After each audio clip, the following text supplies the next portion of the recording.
is Brandon. It's just me doing it this time during quarantine again, but I'm here with Jeff from Noyze Toyz What's out going of on? North Jersey, right? Yeah, yeah, Okay. yeah. Central. Central. Okay. Okay. I Yeah, grew up.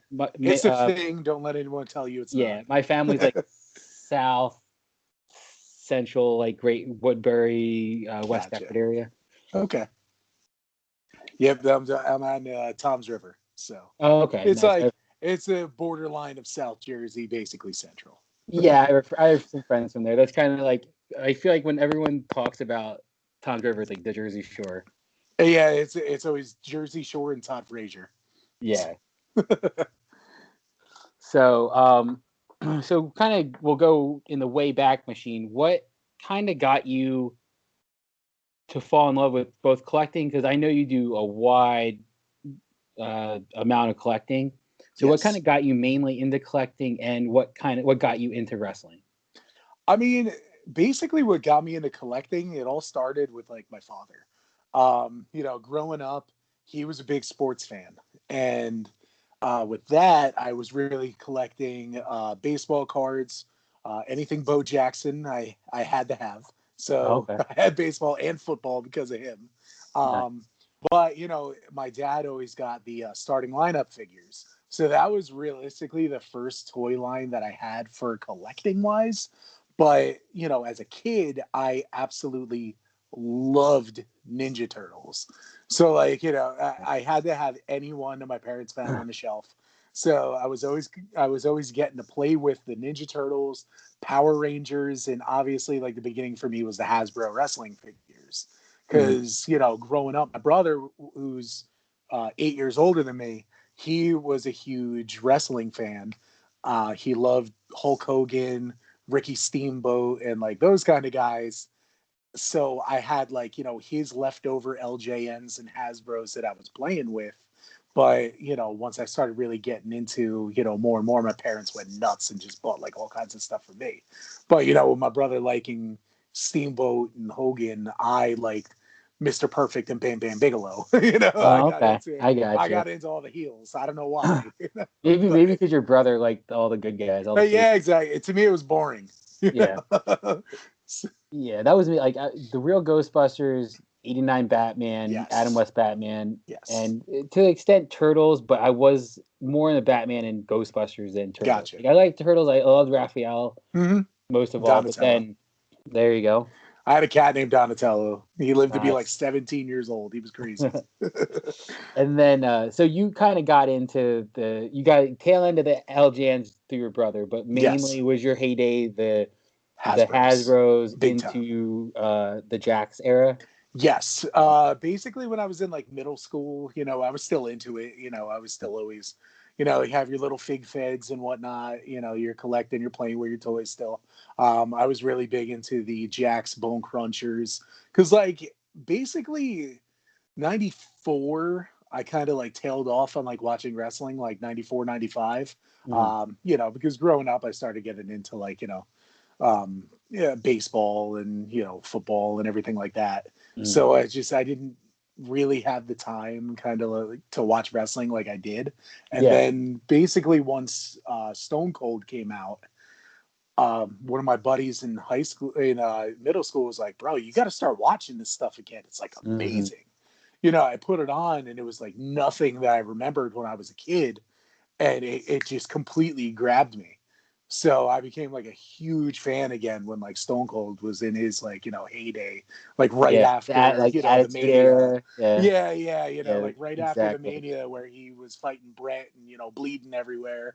That's when I started kicking back into things, and it's just been like Nice. tires to the ground ever since. Man, we're just flying. Yeah, I got that. Like, I got in right after post WrestleMania 14, Yeah. so a year after you did, and then mine was sort of like I grew up knowing Hogan, Macho, Yes. Piper, Warrior, stuff like that, and it was kind of in the background. Yeah. But my cousins really got into it in the Attitude Era, so I latched on because I'm like, oh, my cooler older cousins. Yeah. I fell in love with it. They are kind of uh, like off, like they don't watch it anymore. My Yeah. cousin still does because he does a sometimes does a podcast with some of his stand-up comedian friends called Falls Count Anywhere.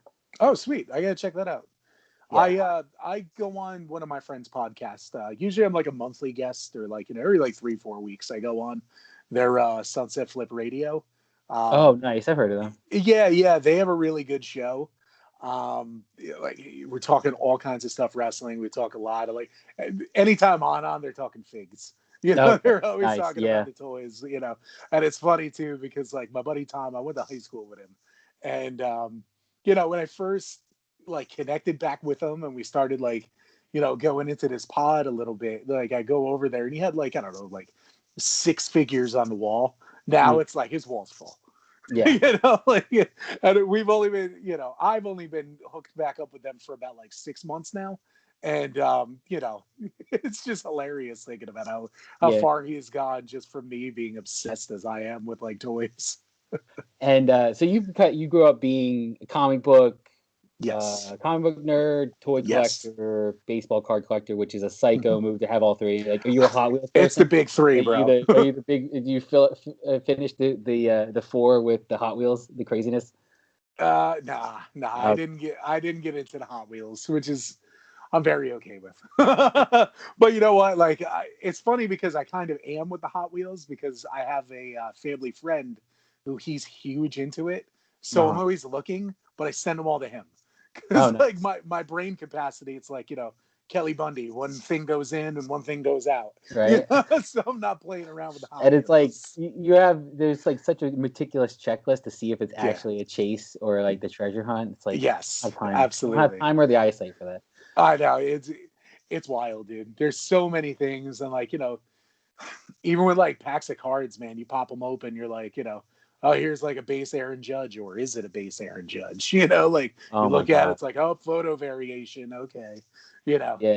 which that's the cool thing that I like with the major pod, with Brian being such a card guy and sport Yeah. guy. That's why I It's got back into cards. I'm like, I know. oh my I never stopped, but I have a pretty ridiculous card collection. But as of late, now I want to buy boxes, because yeah. before I was kind of only buying vintage, Uh-huh. and I got back into Yeah, I that. saw you just posted. Did you get a Mickey mantle? Roger That Maris Roger rookie. Maris. Okay. Yeah, there was a 1958 Roger Maris. I'm actually doing the full 58 Topps baseball set, Oh, okay. and I Was it only luck with need that? about 50 cards left, which really isn't terrible. Actually, no, I'm down to 40 cards. I need 40 Yeah. Well, cards I now. figured the base sets are pretty, like the base cards are pretty cheap and easy because you can buy them in bulk. But The problem is with 58s, yeah, there's true. It's like 60 years bangers. Yeah. Like, I mean, you got Roger Maris rookie, you have Mickey Mantle, Roberto Clemente, Yeah. Whitey Ford, Yogi Berra, Eddie Matthews, who I collect a lot of stuff of, even though I'm a diehard Yankee fan. I just always like his stuff. Um, you know, all those stars: Willie Mays, Hank Aaron, Ernie Mhm. Banks. I mean, the list So many just goes people, so on of many stars legends. just started or were like in the heyday. Like, Yeah, and, like, you don't even think, like, oh, it's a second year Brooks Robinson. Oh, yeah. it's an Orlando Cepeda rookie. You're like, holy crap! Like, I just wanted to do it because it was the year my parents were born. Yeah. I didn't Nice. put any thought into it. I was at the National Baseball Card Convention in Atlantic City like 4 years ago, and I was like, I'm gonna start doing this set, and then yeah, Holy crap. Like it that's went pretty good on you. ridiculous. I could not be a completionist because I It's don't have probably enough. the only one I'm gonna My do. ADD. My ADD just kicks Yeah, off. I'm like, oh, I want this, yeah. I want that. Yeah. Well, I Uh, say that it's the only one I'm going to do, but I know I'm going to hop into another as set soon as you finish, immediately after. as soon as you buy that last card, you're like, well, maybe I should do 59. I know, right? Like, and it's funny too. I'm looking at, like, the 48 Bowman. I'm like, oh, there's only 50 cards in that set. That's easy. Yeah, but who's in? But everyone is a rookie. There's, like, Yogi Berra, Stan Oh God. Musial. Like, I mean, I have a Yogi already, so I was like, oh, I got the banger off the bat. I'm like, no, Do you I have really, a I don't. minimum of like for grading, like for how good, like you'll buy it at like oh, this one's like Honestly, beat I up don't. around the edges, or okay. I personally don't. When it comes to cards, I really don't. I prefer, if the corners are rounded, it's whatever. It's 60 years old. What are you gonna do? Yeah. I don't really want a gigantic crease, or I prefer no paper loss.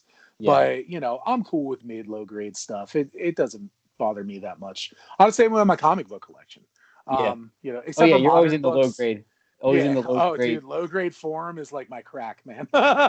Yeah. I'm like all over that low grade forum. I'm buying anything that's like key issue that's low grade. I love it because that's to me what a comic book should be: beat up, Yeah. read through, enjoyed by the Like collectors. this was folded in someone's back pocket, like in like Exactly. 1960s. Yeah. But there's nothing better to me than cracking open that plastic and you get that whiff of the old paper. It's like heaven.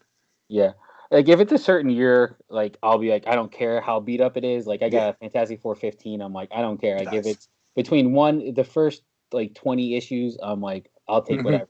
Yeah, But like I totally. started getting into like getting closer to Black Panther and the Inhumans, I was like, I You kind of want want them a little nice ones better. to be able to open it up and Yeah. to take them out without like them Hmm. disintegrating. But Yeah, no, I agree with you. But I kind of go more towards like, you know, if it's like the 80s, I want it to be nice condition.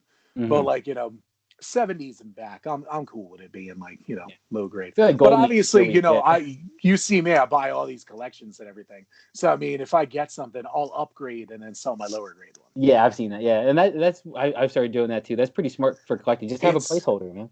it's absolutely the smartest thing. I like if I tell any collector, like Hmm. if I could give them any kind of piece of advice, that's my advice. Like Like just everybody buy watch. a collection, upgrade. Like, you know, that's it. Sell the lower grade one, get your placeholder, buy a collection, and then sell the lower grade one. It's the best thing. Like you're basically setting up even a fraction of the payment that you're going to do for an Yeah. upgrade. You sell it, Yeah. and then you can just put it towards your upgrade. So it's like, Exactly. It's why like you're not? upgrading for free most of the time because, you know, let's be honest, if you're buying a collection, you're Yeah, flipping stuff out of it. exactly. Like you're buying So, stock. You buy yeah. stock, and then you sell it to buy more stock. Like, Exactly.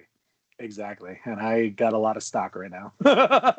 and so real quick too. Like the reason we were focusing on for people watching on wrestling so much is because you're a former or now semi-retired. Like, um, like are you Ric Flair I'm retired, or are a, you like I kind of feel like I'll be like, you know, the fat guy Terry Funk, you know, there like we go? Just let them saw it anybody, off off you like know, at 70 years just old.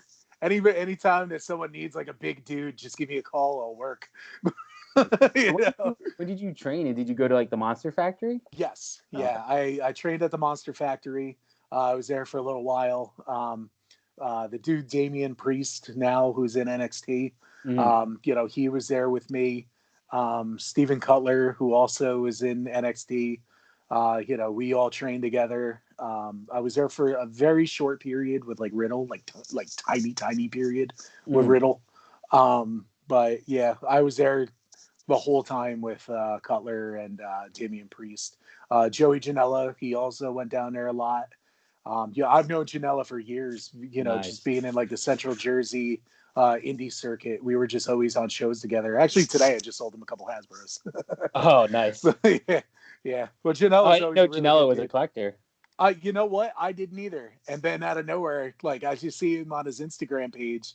He's just like, dude, I got all these Hasbros. I got to finish this set now. I'm like, well, I got you. Yeah, right. So, Was he doing a certain series? no, he's looking Oh, to get all of them. all of them. Okay. Yeah, yeah, he's looking to get like a set. So, Nice. which is pretty cool. Yeah. He had a nice chunk already, so it's kind of like I want to say easy, but it's not because he needs all the green cards. Oh yeah. Okay. Good luck with that. Yeah, it's The yeah, through the so roof right now. It's how long wild. did you train, and then before you had your first match? Because people are like, oh, like 6 months or a year. I wrestled my first match before I had my first training session. No, It was funny actually. Like this old isn't friend like a of mass mine. transit situation, right? Where you're like, no, I can Yeah, wrestle, I can work. it was ridiculous. Like a former friend of mine who passed away. You know, I saw him at a wrestling show. Like I went to an indie show local, and because I saw Ric Flair was booked for it. Oh, Ric nice. Flair no shows Oh, okay. because it's Yeah. Central New Jersey. You Yeah. know, Central High School. Um, so I go there, you know, to see him, and I'm like, well, I already drove, so I guess I'll go to the show, you know, and hang out. And I see my buddy from like high school walking around. I'm like, holy crap, the hell are you doing here? Yeah. And he was like, dude, I'm wrestling. Do you want to wrestle? And yeah, sure. Yeah. So I get thrown into a battle royal that night. Oh, geez. Yeah. Okay, well, at least they give you like, oh, Oh, just dude, kind I of, was very you know, protected. yeah, You know, it was just, they were like, look, just get in there, push people around, like throw a punch, throw a chop, but like you hit anybody hard, we're going to give a receipt. And I was like, I'm not an idiot, so I know what to yeah. do. So, I was just in there and I got thrown over the rope from, a guy I don't want to mention because I kind of hate him, but Oh, okay. that's neither here. Yeah, we're not Former getting into ECW that. guy that we got some heat with, but that's neither here nor Okay. there. Nobody important. But he I'll was ask you off chat when we're not recording. he was a I have a former guess. I have a trainer guess. also. We got a lot of heat. Uh, But yeah, all that kind of stuff happened. And then after that, I started, going to this company. There was NWS, National Wrestling Superstar out of, New Jersey. And they, I would go to shows that set up the ring. I get some ring time. And then, they didn't book me, for a little bit because obviously they wanted to train me up a little bit. mhm. But they didn't, it wasn't anybody crazy that was like, helping the boys out, train. It was just all the indie local guys, Yeah. but it was cool because sometimes they would have like, whatever the name on the bill would be, they get in the ring and, roll around with us a little bit too, which was cool. Like, I So you got remember, like you got a true old school yes. like Austin talking about his training. Like you get maybe 2 hours, but that's between 20 people. Yeah. You know. Yeah, exactly. So, I mean, you get as many bumps in as you humanly can in that short period of time before the crowd starts coming in. And then once the crowd starts coming in, you put in a security vest and you're working, like Yeah. you're working security. You get paid. No, you're breaking down the ring after the show. Hell yeah, you better do it. Yeah. You Well, you're know? getting you're basically getting a psychology lesson too. Yeah, Like telling exactly. I security mean, watching the matches. Like, see, that was very, very beneficial to me because I did that for about 2 years. And then I was like, I'm getting a lot of bookings now. And I want to start really moving forward in this because I thought, like, it was something I really, really wanted to do. So I was like, emailing bookers and everything like that. And Monster Factory was like, hey, we have a open tryout going on, and whoever we like the best is going to get a scholarship to come to the school. So I went down there, and luckily, with the couple of years of experience that I had, I won the scholarship. oh, nice. So that was a huge thing for me because then I started training down there, and it was Nigerian Nightmares were also down there too. Chucky and Aaron. Aaron was a great guy, rest in peace. But they really helped bring me in and wanted to keep me there too, which I was very excited about because we Yeah. had Pippo Gary Wolf was one of the head trainers there, and Blue Meanie and that other guy. I know that guy. And Danny Cage, who's still like the head of the Monster Factory, he's there, and Pretty Boy Larry Sharp was there before he passed also. So because Pretty Boy was the one that had the whole thing, and he trained Yeah. Bam Bam. Sheamus was there for like a minute. A lot of big names went to the Monster Factory, so I was like, well, if Bam Bam Bigelow went there, that's Oh yeah. absolutely where I want to be. So, it really worked out for me because, period of time that I was working indies, I had the opportunity to wrestle guys like Tito Santana, Kevin Nash, Rikishi. I wrestled a ton of times. I got a great story, great stories with him. Balls Mahoney ended up mentoring me, and we go Oh, on nice. the road a lot. I wrestled him more times than I can count, and more concussions than I can count. Yeah, I mean, But, he's swinging that chair. I don't think he's paying yeah. attention sometimes. Actually, I'll tell you a quick story. We were wrestling in Lancaster, PA, and it was funny because his manager for the show was Lebanon Levi from the Amish Mafia, like that Oh, show geez. Amish Mafia that they Yeah. had, right? Oh my So he God. was like, "Look, we're gonna do this show. We're gonna do it right. They want a huge chair shot. Put your damn hand up, like." Make sure you put your hand up because I'm laying it in. I was like, I got you, dude. So we're working a match. Comes to the finish. He unloads on me, and I was like, nope. I just took the thing, and Oh, he laid my ass out. I definitely had a concussion. oh And God. and, Yeah. I come to. We go. We finish the day. We're in the locker room. He's screaming at me. And I'm like, oh, it's all right, dude. I want to make it look good for everybody, you know. And then he was like, oh, how did I make, you know? Yeah, I drove home 3 hours with a, you know, Well, back to I mean, not like Jersey. you shouldn't have fallen asleep, so that was good. Yeah, exactly. Yeah. Like with him yelling at me, kept me awake. Yeah. So, but yeah, we had a great time, man. I love him to death. I miss my buddy John so much. He was just one of the best dudes I ever met in the world. Yeah. I So always I hear was just good stories, honored to like have that endearing stories opportunity. about balls, and be like, it's like it was just balls. Like, He was a crazy dude. Every single thing that you heard about him is true. And everything that you like, you know, would assume yeah, is him is true. So, exactly. the dude Yeah. was a maniac, but I love him to death. So then you wrap up. So did you retire in 2018 or 2017, like around that area, or? I mean, I stopped doing a lot of shows at that time because I got a job. You know, I was a financial advisor, Oh, okay. so it was like, you know, it was really hard for me to like juggle financial advisor, toy dealer, pro wrestler, and have a wife.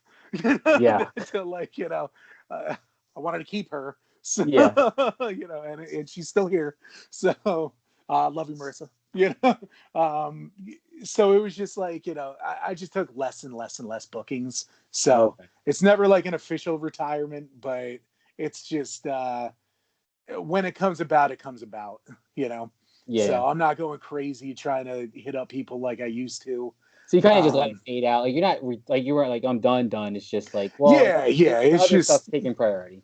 exactly. A lot of other things are taking priority right now. Like I kind of have the itch again to do it, Yeah. but I also, you know, I hate to be this way, but I'm not leaving my house unless, you know, Well, there's yeah. a proper, you know, we have a real negotiation about, you know, what kind of money we're talking, because there was one booker in New Jersey that I'm definitely not going to give him any kind of credit. So, you know, he screwed over the boys far too many times, and Yeah. he was one of my bookers, and I got paid, but I didn't.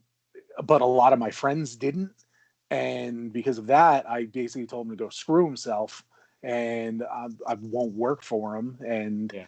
you know, the companies that were in Jersey are just few, and like they went from having like 6 legit companies in Jersey to like 2, Just and from the he was pandemic, working or one of them. Not even just oh, just before that. oh, okay. It was just, you know, just everything was just dying off. And you know, the one company that I loved, that the NWS, who switched to FWF. Funny, Mm-hmm. you know, they were Oh, FWF. There FWF. you Yeah. Different than, you know, Cardona and Myers, go. Yeah.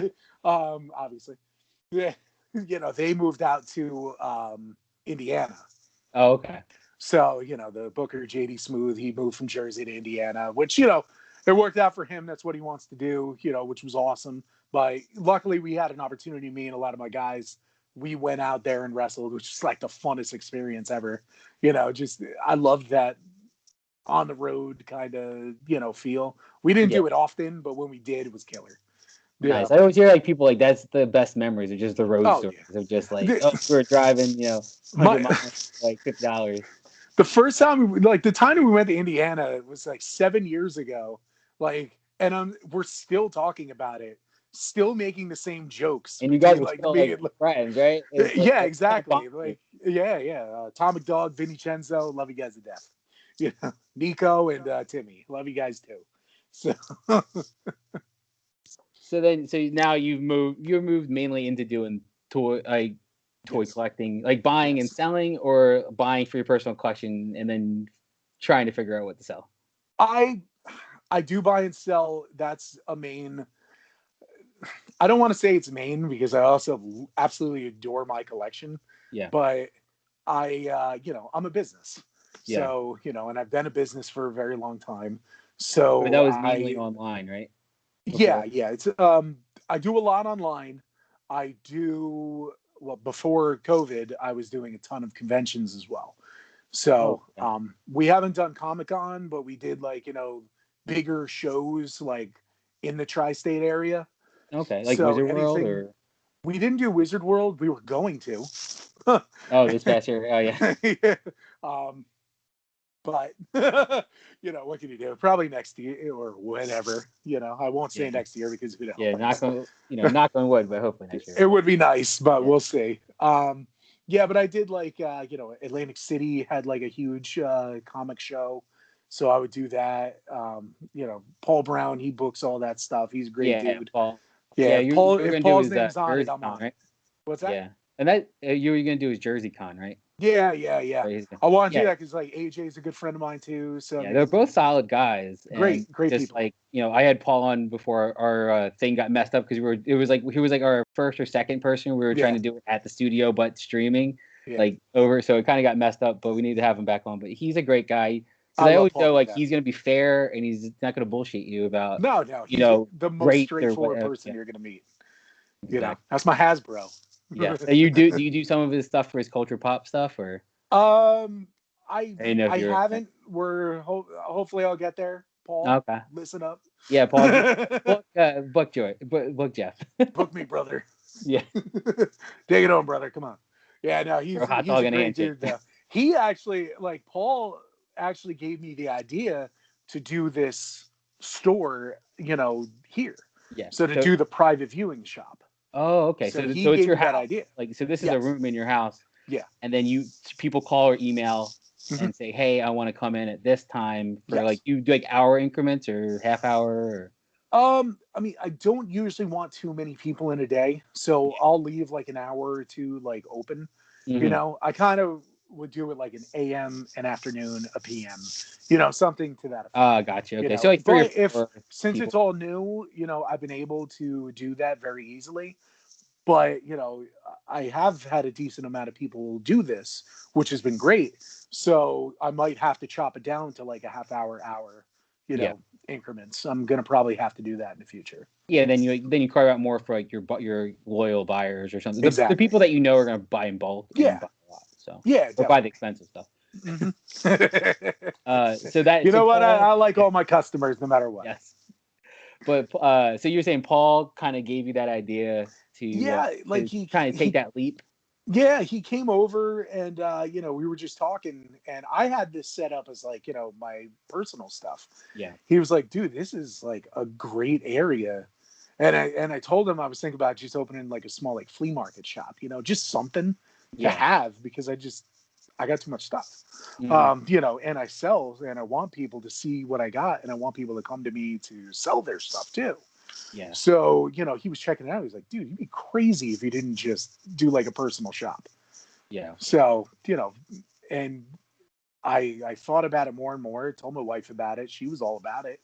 And, here we are today. And it's only been a couple weeks and I love it. I'm very, very happy with what's going on. And, with COVID, if I had a regular brick and mortar, it would either have been shut down or, I'd be wasting my, investment money. Yeah, exactly. Because just not as many people are going out as they were, which for good reason. Yeah, and it's good to see that people are listening because a lot of in Minnesota, it's split. It's you'll see a bunch of people taking it seriously, and then bunch of people having to be reminded to put masks on. This isn't new. This isn't March. It's been almost a year. Yeah, and not only that, this is the second wave of it. Yeah. So just be smart. It's not that difficult. I know everybody's like, "Oh, my rights are being infringed on." You don't worry about yourself, dude. Worry about the other people. Yeah. I have a niece with cerebral palsy, and I adore her that. I love that little girl, and I would never want to put her at any kind of risk. Yes, so exactly. Anywhere I go, I have a mask on. I sanitize like crazy. I make sure that I'm safe for her or for my father who had a brain tumor, for my mother who's got diabetes. I want to make sure that my family is protected. So I protect myself. All right. And that's a great speech and great, hopefully people heed that. I hope so. This. Luckily, everybody that's come to my place has had a mask on without even me asking. So good. Thank you. Good. And we're gonna do a part 2. We're gonna end this part 1 right now. Cool. Hopefully, I was hoping I could get we can get a walkthrough of what you have set up. I could do a little. I could do a little one if you want, real quick. Here, let me. I flip the camera. Yep, there we go. All right. I'll give you a quick little glimpse. These are my wall books. All right, here, hit the phone real quick. It's a little blurry. Whoop. Other way, yeah. That work? Yeah. I don't know. Oh, it's blurry. I don't know, it's kind of blurry, but we'll be back with part 2, and part 2 will be the short walkthrough. Yeah, let's do that. All right, guys. See ya.